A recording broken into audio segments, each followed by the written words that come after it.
Eu lutava para provar que a minha arte era boa. Para provar que o jiu-jitsu que eu fazia era superior às outras lutas.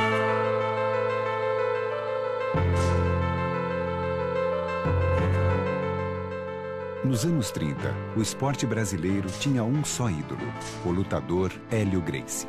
É que o menino raquítico e doente, que nunca nem sequer deu uma aula, de repente começa a dar aula, de repente se projeta, de repente se torna o maior lutador do mundo.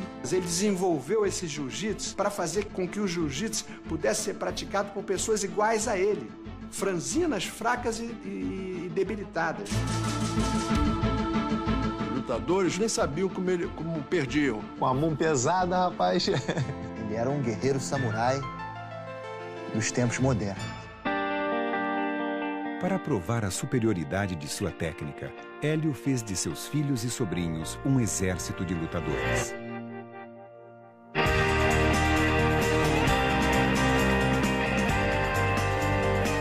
Não existe uma família com tantos anos, formando tantos campeões, fazendo uma mesma arte. Não existe. Se eu sou Gracie, eu estou pronto para representar a bandeira. Se eu sou Gracie, eu não acredito que outra arte marcial possa me vencer. Hélio Gracie foi um homem determinado e polêmico. Nós, Gracie, se não somos odiados, somos mal queridos por milhões e milhões de pessoas. Só a invencibilidade de um sujeito já bota um cara antipático. Ele veio para cá com a missão e cumpriu a missão de uma maneira muito honrosa e, por isso, protegida também. É sangue, suor e lágrima. É isso que foi a vida do meu pai. Não tem outra história.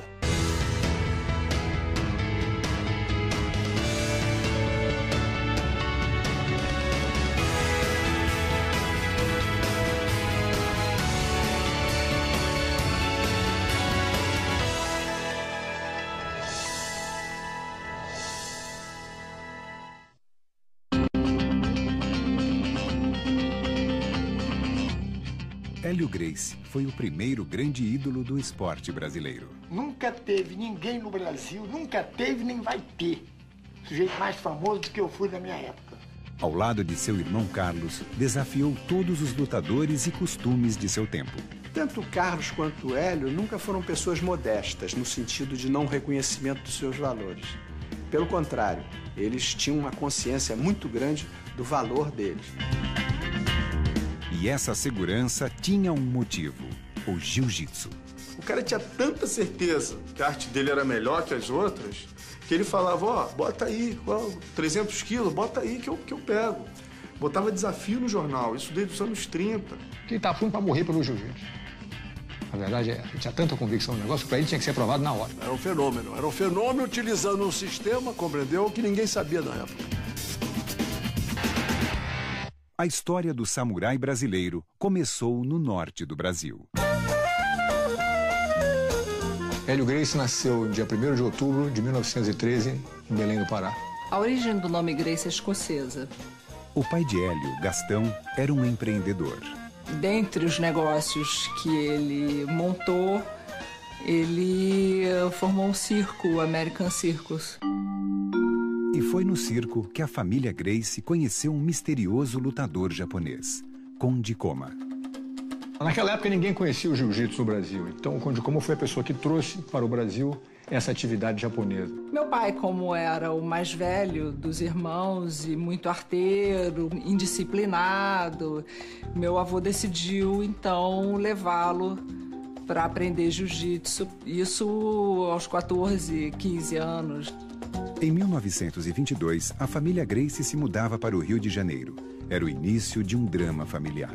O vovô, que parece que minha avó já tinha notado que ele tinha pisado na bola de vez em quando, parece que tinha uma namorada, não sei quem, pegou ele fazendo uma traquinagem qualquer, com uma amante, não sei quem, e resolveu dar um baixa no meu avô. O tio Hélio foi o que mais sofreu com essa desorganização do núcleo familiar. A separação afundou a família em uma crise financeira. Hélio foi obrigado a viver de favor no Clube de Regatas Botafogo, onde logo mostrou um lado de sua personalidade. Ele conta a história que tinha parece que um tal de Fifi na época, o apelido do cara era Fifi, e o jeito ia fazer ginástica, e ele não gostava do jeito por qualquer razão, ele ficava escondidinho assim, a uns 5 metros de distância, sentado assistindo o cara fazer ginástica de peso ou o que for, e ficava dizendo Fifi, Fifi, O cara mudou de horário.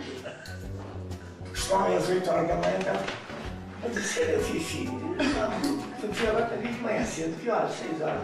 No dia seguinte, quando o Fifi tava olhando, tranquilo, jogando game. Ô, Fifi, a gente foi embora no grupo.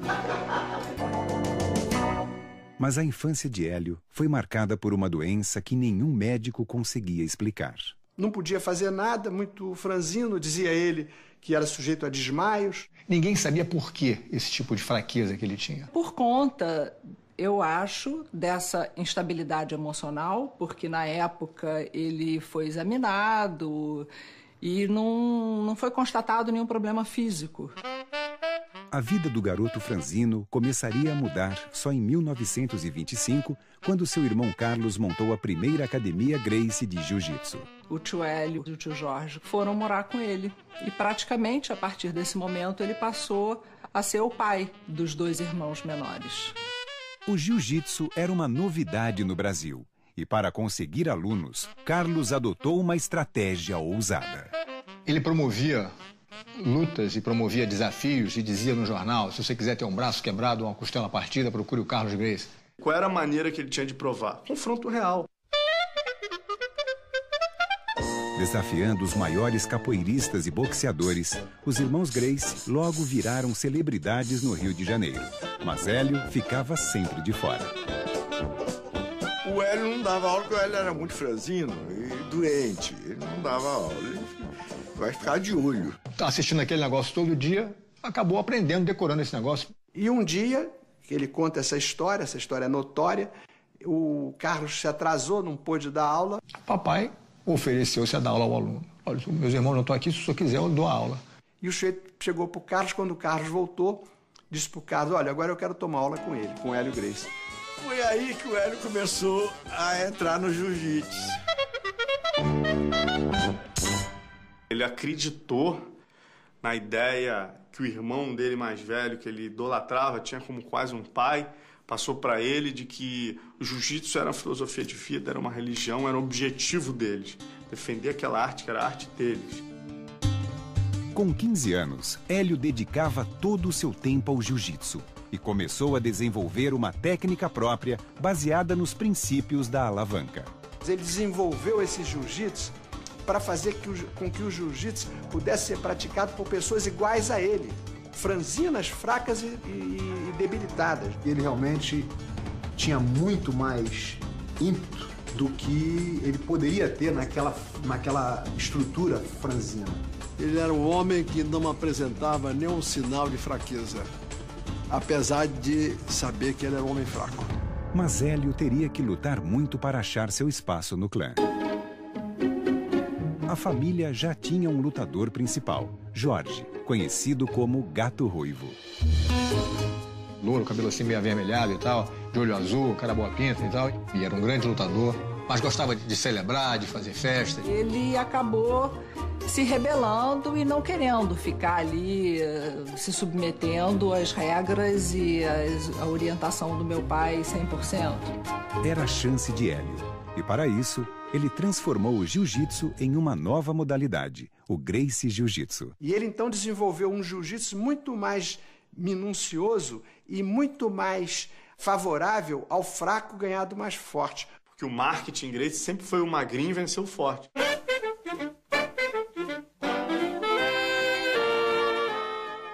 Eu nunca entrei numa luta para ganhar.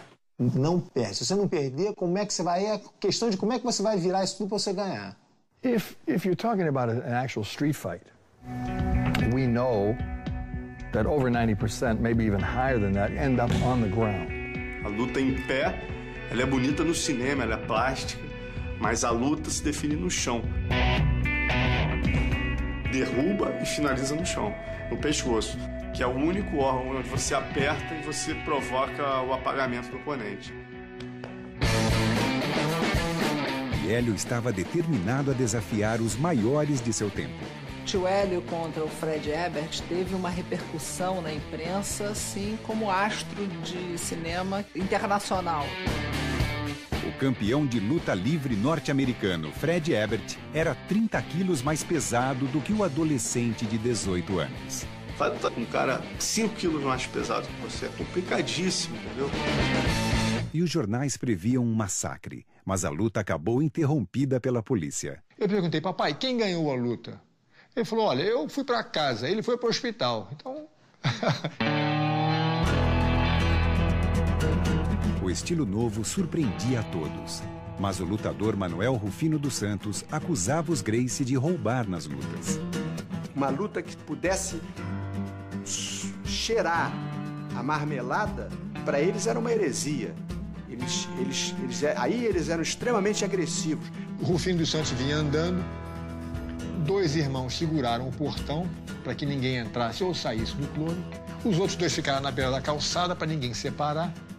E o papai falou, Rufino, eu ouvi dizer que você está dizendo que a nossa luta é marmelada? Eu vou te mostrar como é que o negócio é marmelada.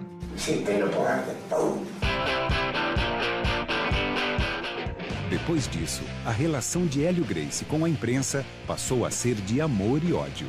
É normal, se um time de futebol ganha de todo mundo, fica todo mundo torcendo para algum time ganhar dele. Em poucos meses, Hélio se tornaria a estrela da família Gracie.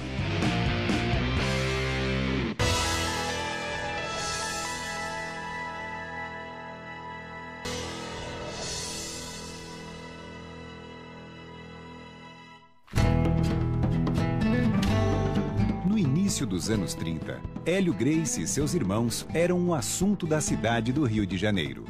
Apesar das críticas à violência, o público delirava com as demonstrações de jiu-jitsu. Os eventos de luta passaram a ter um destaque e ser um grande atrativo para a população na época, que não tinham muitas distrações.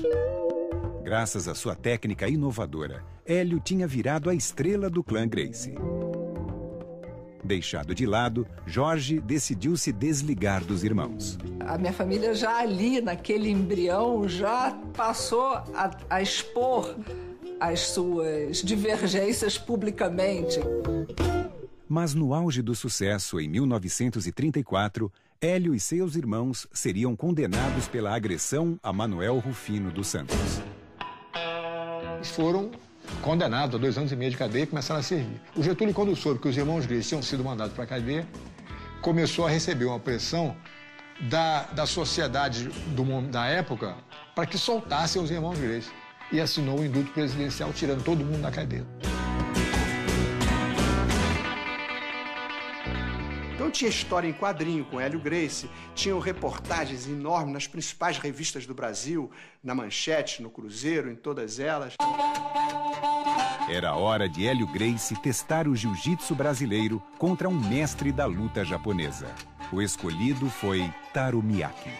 Quando aparecia um japonês, havia uma mobilização, porque aí era a oportunidade de demonstrar e medir o conhecimento do jiu-jitsu. Um lutador famoso no mundo inteiro, que amarrava uma corda no pescoço nele, 2 homens puxando, um de cada lado, ele resistia. O grande mestre Hélio Gracie pegou ele no estrangulamento, ele não bateu, dormiu.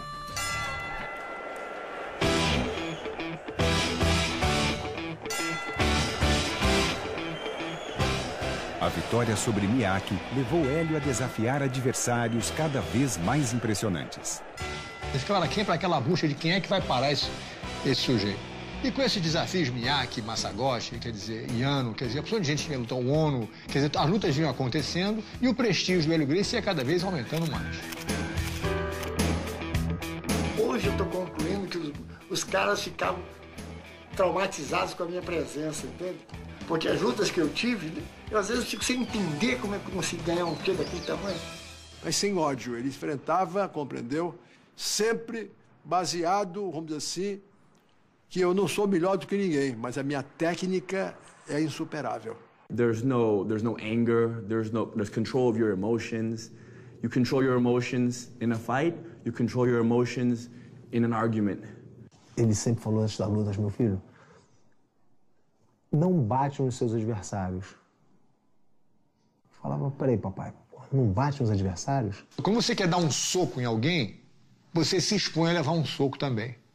mas agora é minha vez, deixa eu bater em alguém, pai, deixa eu quebrar a cara de alguém. Ele falou, meu filho, você é grande, pai, ele era grande, você é forte. Se você cair por cima dos adversários, não há por que bater, arrebentar a cara do sujeito. Com as vitórias, logo veio o assédio das mulheres. Nunca tive relações com uma mulher que não admitisse ter filho. Eu olhar para uma mulher e dizer, mas que filho virá dessa mulher? A vida do homem é dirigida para a luta, a mulher para procriar. Ter um filho 9 meses ali, cultivar, depois amamentar o filho, quer dizer, ele achava isso uma coisa tão importante para a raça humana, para o ser humano, que ele achava que essa era a principal missão da mulher. Quando eu comecei a competir, eu me lembro que ele chegou uma vez para mim e falou, nossa, você é muito bonita para estar lutando. A mulher foi feita exclusivamente para ser esposa, mãe e cuidar dos filhos. Toda mulher que não faz isso, não é exatamente isso, ela não está certa. Mas também, antigamente, as mulheres não podiam nem votar. Então, tem essa mentalidade dos homens da época, né? As mulheres não tinham direito nenhum. Mas as coisas foram evoluindo e na família Gracie não foi diferente. Em 1937, Hélio conhece Margarida, a mãe que escolheria para seus filhos. A mamãe era uma mulher muito simpática e tal, uma mulher muito fina, de muita classe. Margarida tinha apenas 18 anos e já era divorciada com 2 filhos. Seu pai era um poderoso empresário.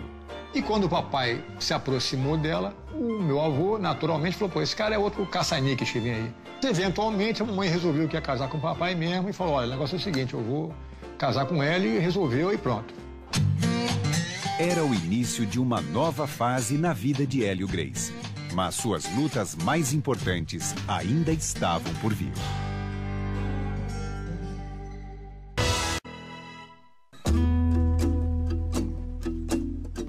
Hélio tinha se tornado marido, professor e lutador famoso. Mas seu maior sonho ainda era ser pai.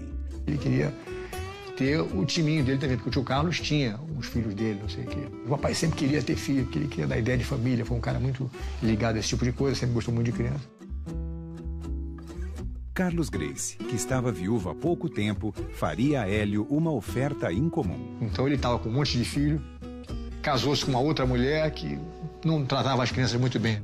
A parceria dele do tio Hélio era tão intensa que os primeiros 7 filhos do meu pai, os filhos do primeiro casamento e mais 2 que ele teve, quando ele casou pela segunda vez, ele deu pro tio Hélio criar. E o papai, que adorava a criança, louco para ter filho, falou, pois não, pumba. Ele assumiu os 7 filhos do tio Carlos, que vieram morar com ele, papai e a mamãe. Então, um dia não tem filho nenhum, no outro dia tem 7 filhos já, o pessoalzinho já grandinho. Em 1947, os irmãos Carlos e Hélio abriam uma nova academia que iria fazer história. E ali eles passaram a ensinar e aquilo virou uma Kodokan brasileira. E formou-se uma das grandes equipes de jiu-jitsu da época. O que o Hélio Gracie fez com a Academia Gracie foi uma escola de samurais.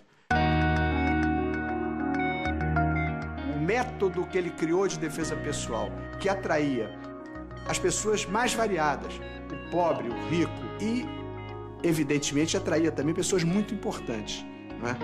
Grandes empresários, políticos, presidentes da República. Você passa por algumas ruas do Rio de Janeiro, você vê o nome das pessoas e fala, pô, rapaz, esse cara foi aluno. Quer dizer, uma pessoa de gente ilustre que tem nome de rua, foi aluno do Hélio Gracie. O Hélio dava uma ênfase muito grande à defesa pessoal e, ao lado dessa eficiência do jiu-jitsu, técnica do jiu-jitsu, tinha toda uma filosofia de vida. Eles incentivavam a garotada a não fumar, a não beber. Eu nunca experimentei uma cerveja ou qualquer tipo de bebida alcoólica.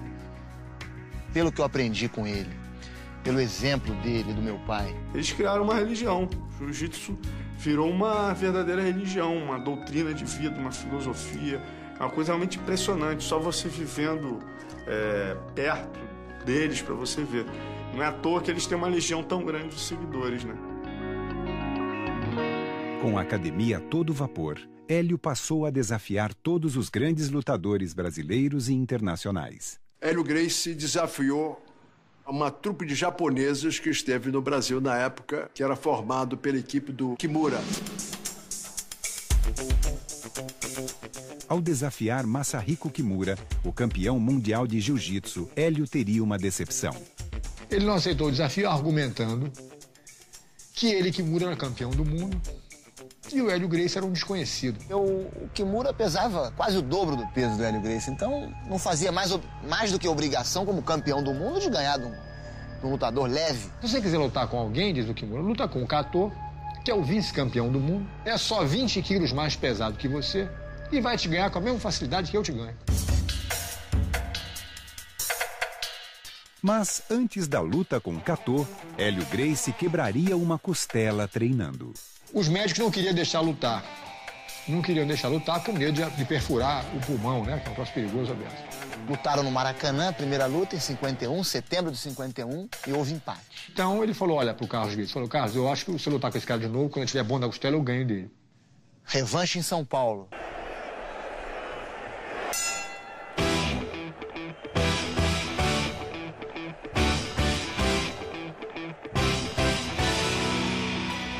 Ele deu uma surra no cara e ganhou ele no kimono. No estrangulamento do kimono, que precisa muita habilidade. O Hélio Gracie pegou ele no estrangulamento da guarda, virou pro juiz e falou, olha, ele tá dormindo. Ele falou, não, ele não bateu, continua. Ele falou, você quer que eu mate o homem? Aí soltou. O jeito virou pro lado e apagou, ficou por isso mesmo. Conclusão, acabou a luta, o Kimura acabou subindo no ringue. Naquele momento ele aceitou o desafio do Hélio Gracie. Kimura declarou nos jornais que se não vencesse o Hélio Gracie em 3 minutos, consideraria o Hélio vencedor da luta. Era uma luta histórica. A primeira vez que um brasileiro lutava contra um campeão mundial. Ele aguentou o Kimura, um homem de 98 quilos, amassando o Hélio Gracie. Várias vezes ele ficou com falta de ar. Que o papai falou que parecia que estava dentro de um liquidificador, entendeu? Ele não conseguia nem pensar em nada, era prrr, o tempo todo. Quando chegou na metade do segundo round, na mesma coisa, ele disse, pô, eu não tenho como ganhar desse cara. E até que o negócio chegou a um ponto que, eventualmente, no terceiro minuto do segundo round, o Kimura tinha o papai numa chave de braço, chamada chave do Kimura, para fazer homenagem a ele, Kimura. E o braço estava tão torcido que o papai estava vendo a mão dele já aqui. E o Hélio não bateu, o Carlos, então, é que interrompeu a luta para não quebrar o braço do Hélio. Aos 13 minutos de combate, a primeira derrota de Hélio tinha sabor de vitória. Inclusive, depois deu uma entrevista já no Japão, dizendo que nunca esperaram encontrar no Brasil um jiu-jitsu tão avançado. Ou seja, perder para o Kimura foi o auge do desenvolvimento técnico do papai em termos de reconhecimento do trabalho que ele fez em prol do jiu-jitsu. Para Hélio, só restava um desafio: criar o seu próprio exército para conquistar o mundo.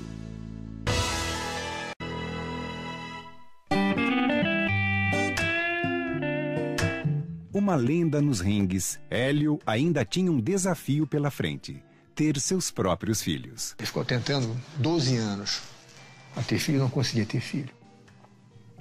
Aí ele começou a ficar assim meio frustrado com o negócio. Sua mulher, Margarida, nem imaginava que não podia ter filhos. A minha avó, Carmelita, era uma mulher assim, muito autoritária. Parece que a mamãe tinha tido as trompas ligadas que impediriam que ela tivesse filho no futuro. Então a mamãe não podia mais ter filho e nem sabia. Com 18 anos de idade, brincando com boneca, com criança e boneca de um lado do outro, ela não tinha noção do que estava acontecendo. Transtornado, Hélio pediria conselhos a seu irmão Carlos, que sugeriu uma solução incomum. E a mamãe, apaixonada como ela sempre foi pelo papai, concordou com a ideia de que o papai tivesse filhos com outra pessoa. Entendeu? Não seriam filhos que vieram através delas, mas iam ser filhos dela. A Margarida era uma pessoa muito inteligente, muito sensível e compreendia tudo aquilo. Apesar, naturalmente, das frustrações que ela tinha. Em 1952, nascia finalmente o primeiro filho de Hélio, Rorion Gracie. Nos anos seguintes, viriam Helson e Rickson. A escolha dos nomes dados aos filhos seguia uma lógica pensada por Carlos. A ideia do tio Carlos era botar nomes que não existiam. Um nome completamente novo, a criança, não ia ter a influência das pessoas que vieram antes com aquele mesmo nome. Ou seja, abre a própria estrada, cada um com o seu próprio nome. Eu não sei até que ponto esse negócio funcionou, porque tem Grace de todo tipo. O fato de cada um ter criado a própria estrada não quer dizer que todo mundo tenha sido muito esclarecido, não. Em todo caso... E os novos Grace já saíam da maternidade destinados para o jiu-jitsu. Já sai rolando, né? Já nasce rolando no tatame. O brinquedo é o kimono. A academia é onde tem o playground. Era isso. No primeiro aniversário, 1 ano de idade, o bolo era um ringuezinho com os bonequinhos vestidos de kimono. Até hoje, quem nasce Grace vai ser sempre lutador. Para continuar a tradição.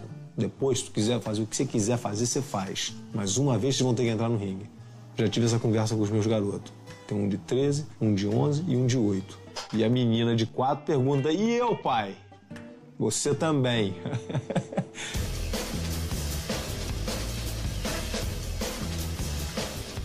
Desde pequenininho, tanto foi feito comigo como eu faço com os meus filhos, a gente brinca com a mão para dar uma noção de defesa ou de movimentação. Comecei a treinar quando eu comecei a andar, né? Que eu fico brincando falando isso, que eu comecei a treinar assim que eu comecei a andar. Meu pai estava sempre, treina com você, vamos ver quem é o melhor dos dois. Sempre botando a gente para se pegar, sempre confrontando, sempre testando. Ah, sai daqui, rapaz, tu não é de nada. Não existe uma família com tantos anos, formando tantos campeões, fazendo uma mesma arte. Isso não existe. Então isso se deve a Hélio Gracie.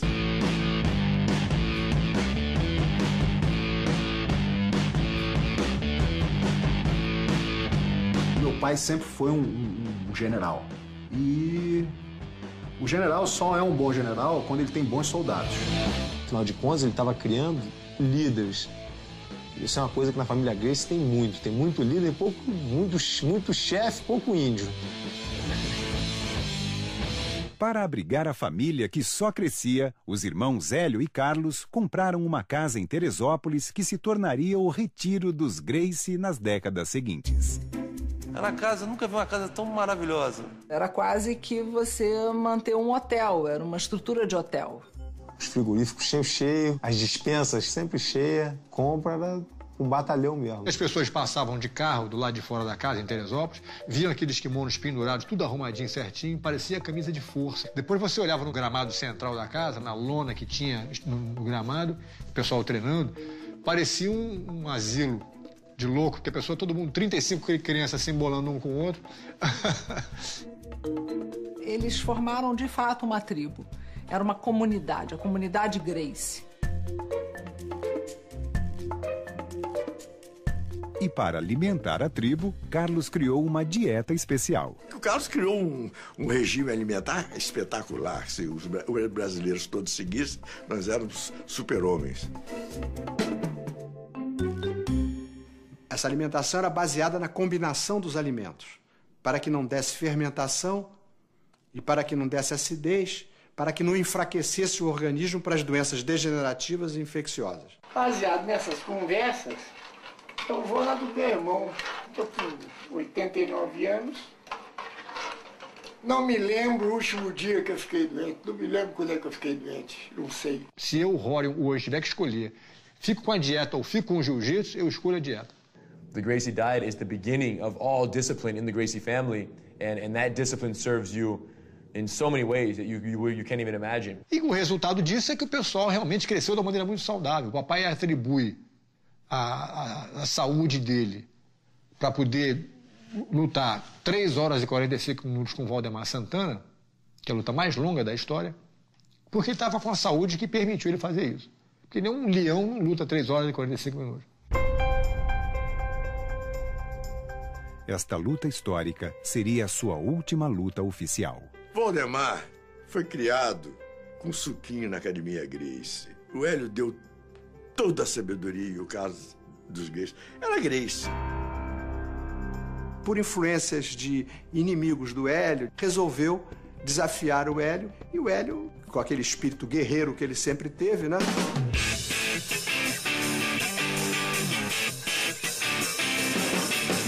24 de maio de 1955, Valdemar Santana lutou contra Hélio Gracie. No auge dos 25 anos dele, 90 quilos de músculo, treinado em luta, que nunca pegou num peso, um leopardo. O Hélio já estava com 42 anos, destreinado, ele conseguiu 3 horas e 43 minutos de briga sem intervalo, sem rounds. Uma coisa inimaginável. Ninguém entendeu como é que eu, naquelas condições, com aquela diferença, com aquele sujeito, lutei tanto tempo. Para ele, conta como uma vitória, porque ele lutou pela raça, pela honra. Não foi uma luta programada, não tinha dinheiro, foi um negócio assim de honra. E ele se sentiu satisfeito. Apesar da derrota de Hélio, no dia seguinte à luta, 125 novos alunos se inscreveram na Academia Gracie. Mais do que vencer, ele queria que o jiu-jitsu, a família, continuasse vencendo. Então estava muito acima só das vitórias dele. Tanto que depois que ele perde do Valdemar, ele fica numa boa e fala, Carson, agora vamos continuar, entendeu? E continuou preparando os filhos dele. Meses depois, Carson Gracie vencia Valdemar Santana, vingando a família. Hélio passou a se dedicar integralmente ao ensino do jiu-jitsu. Eu me lembro a vida inteira sentado, assistindo o papai dar aula de jiu-jitsu, abismado com a maneira dele apresentar o golpe. Ele, acima de tudo, se considerava um professor de jiu-jitsu, antes que um lutador. If you learn something, you should share it. It's the best teaching methodology that I've ever seen. They never tell you what you're doing wrong. They only tell you how to do it right. So you don't ever have any negative impression. They're very, they believe in positive reinforcement, perfect, wonderful, good. A maioria das pessoas que procuravam jiu-jitsu, que procuram o jiu-jitsu, são pessoas que têm problemas. Problemas de insegurança, o jeito que sofreu uma humilhação no meio da rua, um garoto que sofreu uma humilhação dentro do colégio. Então, o professor de jiu-jitsu, o Hélio foi genial, ele tem que ser um pouco psicólogo, reforçar o ego das pessoas, chamar o jeito de campeão. E o Hélio era um mestre nisso, o Carlos também. Se o aluno dizia, olha, você fez psicologia? Eu dizia, não, eu aprendi com o Hélio Gracie.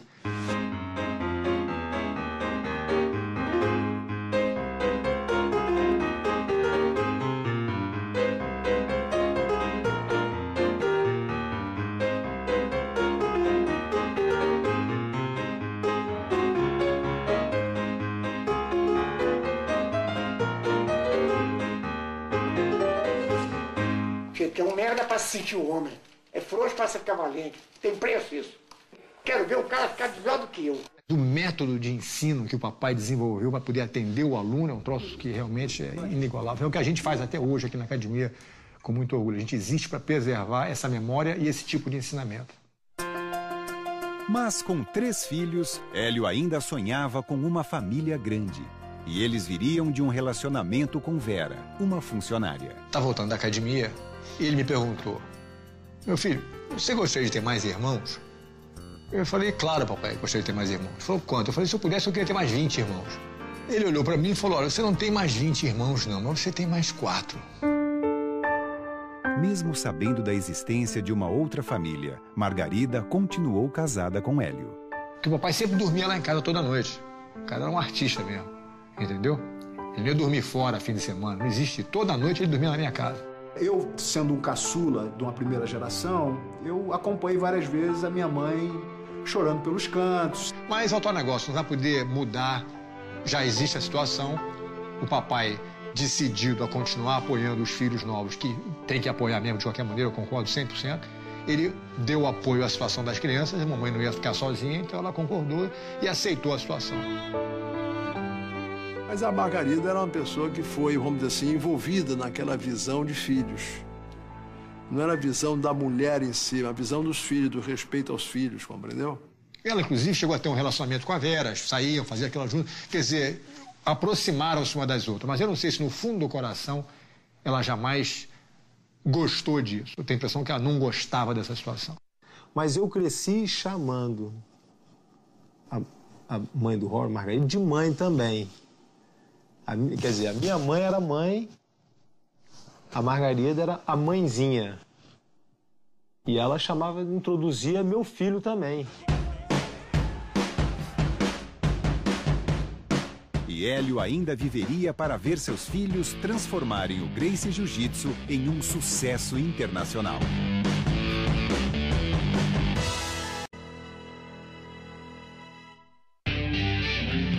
No final dos anos 70, o primogênito de Hélio, Rorion Gracie, se mudava para os Estados Unidos. O papai nunca falou não vai, entendeu? Ele sempre apoiou a minha ideia, ele sempre foi um cara muito encorajador em tudo que eu fazia.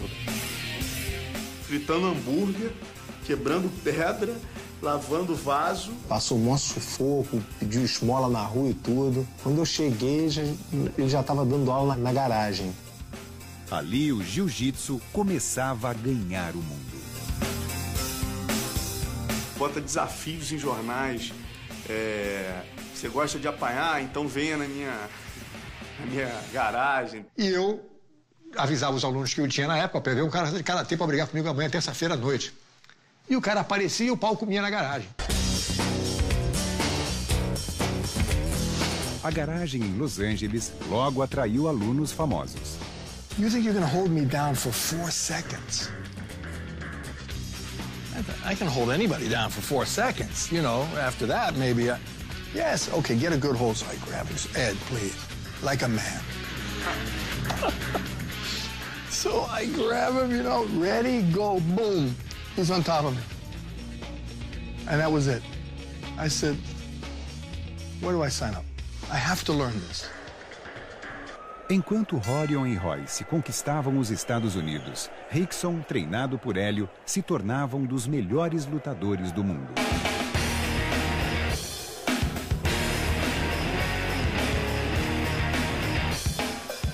O que eu sentia é que tudo para ele era o jiu-jitsu. Se eu chegasse com um boletim 000, ele ia olhar e ia ficar meio indiferente, não ia ficar super chateado. Mas se eu ganhasse uma luta, era a hora certa de eu quebrar o velhinho.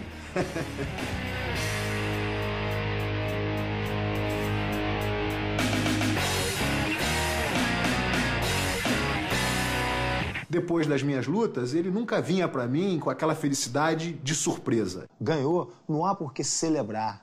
Vai celebrar, oh meu Deus, não acredito que eu ganhei. Não acredito que você ganhou? Você treinou pra quê? Pra perder? Em 1991, Margarida morria de câncer. Era o fim de um casamento e uma parceria de 52 anos.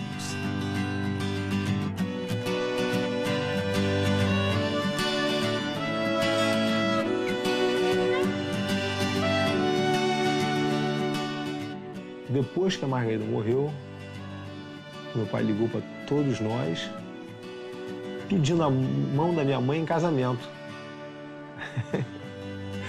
Eu me lembro de rir e falar, claro, papai. Deixa eu pensar um minuto. Pode casar, sim. No ano seguinte, Rorion tinha uma ideia que ia transformar o jiu-jitsu do pai em uma febre. Vamos fazer um evento, que é o UFC, né? Onde a gente vai colocar numa jaula representante de todas as lutas e só um vai sair. Tinha que ser redondo para não ter um canto, para o cara não ficar preso no canto. Quer dizer, tinha uma opção de porquê que a gente fez isso. Antes a gente pensou em fazer um negócio com um jacaré em volta, entendeu? Com uma cerca elétrica. Pensamos em tudo que é tipo de ideia. Isso é Hollywood, né? Então apareceu karatê, apareceu muay thai, apareceu boxe. E os caras não tinham a menor ideia do que esperar. Mas vale tudo, vale burro, cabeçada, soco, pontapé. Eu falei, vale tudo. Então, no final, eu consegui reunir um grupo de pessoas, 7 lutadores, que eu achei os mais qualificados possíveis na época, e botei o Royce para competir também. Se na família, a propósito, você tem que lutar para receber essa chance. Porque todo mundo quer ser bom, todo mundo é bom. Para encarar o desafio, Hélio foi para os Estados Unidos treinar seu filho Royce. Eu ia levantar peso, ele ia junto. Se eu fosse nadar, ele sentava e ficava assistindo nadar. Mas estava quase que vivendo, através de mim, a luta, a vida. E foi um sucesso, porque o Royce, o cara magrinho, a gente olhava, a gente tinha pena do Royce, coitadinho, a gente vai fazer o que ali dentro? E o Royce venceu a todos eles, provando que o jiu-jitsu era e é a arte marcial mais eficiente no combate corpo a corpo. O orgulho dele, a alegria dele com isso realmente não tinha tamanho. Porque era um sonho realizado, de levar o jiu-jitsu para o mundo. Ele tinha razão no que ele queria provar. A arte dele era melhor. Mas em outubro de 1994, Hélio recebia a notícia da morte de seu irmão mais velho, Carlos. O relacionamento do papai com o tio Carlos era um troço que não existia, fora de série. Ele sempre foi uma pessoa carismática e com muita influência sobre meu pai. Ele praticamente direcionava os passos do meu pai. Ele sempre falou, o tio Carlos foi um pai para mim. Pouco depois, o Gracie Jiu-Jitsu chegava ao outro lado do mundo e Rickson se tornava um ídolo no Japão.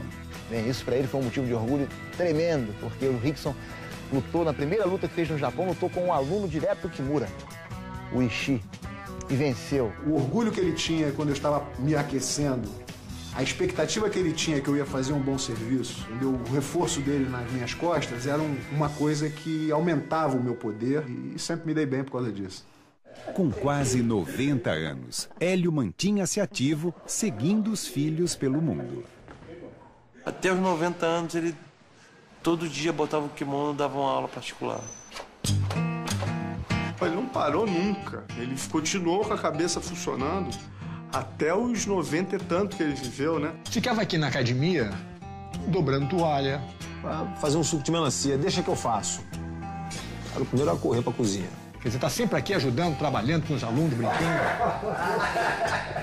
Tinha que tomar cuidado com a tradução. Às vezes tinha um forte e ele... Manda esse mais forte de todos vir aqui, mas manda ele me segurar com força mesmo. Então, às vezes, a gente tinha que traduzir o negócio um pouco... O papai pediu pra você segurar ele. Ele fala, mandou ele segurar com muita força. Mandei, papai. Como é que você defende a cabeçada? Vai deitar. Mas se tu fechar o olho, tá brigando, tá lutando com um garoto. Quando você abre o olho, você vê um senhor de 90 anos, frágilzinho, magrinho, com a mão pesada, rapaz.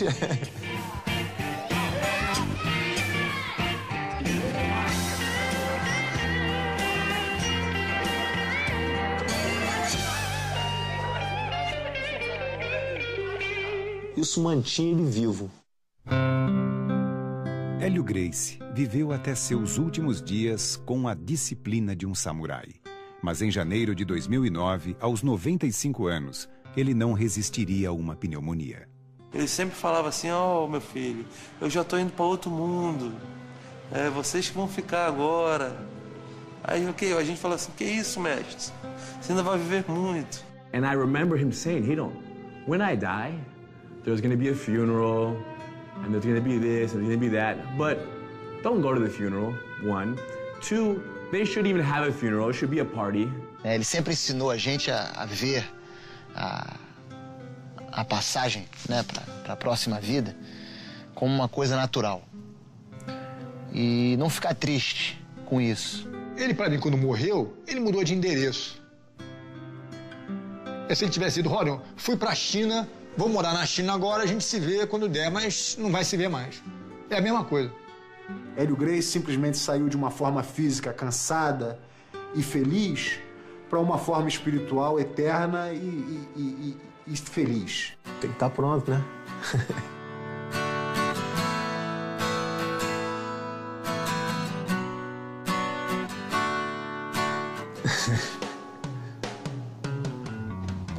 Posição muito chata.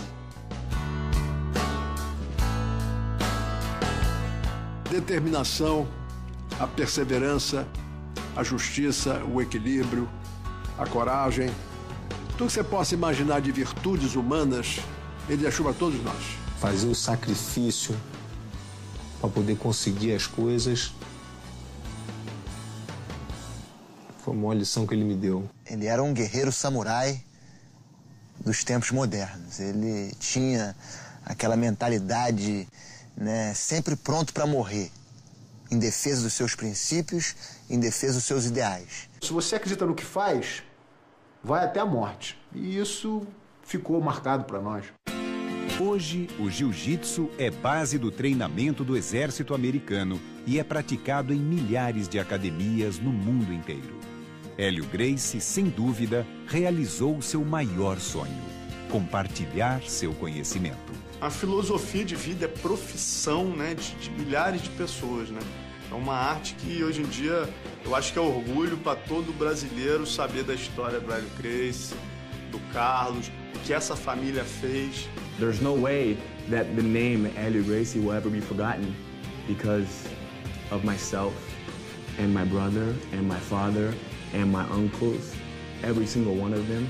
The way I eat, the way I think, the way I fight naturally, and the way I treat other people more than anything. The way I interact with people, my respect, my integrity, my efficiency in all areas of life is modeled after my grandfather. Isso é muito legal, né? De você ter uma família que todos os seus ídolos são seus parentes. E é isso, é continuar o trabalho que ele fez, porque a gente nunca pode fazer demais por ele. O cara é tão excepcional, tão especial que...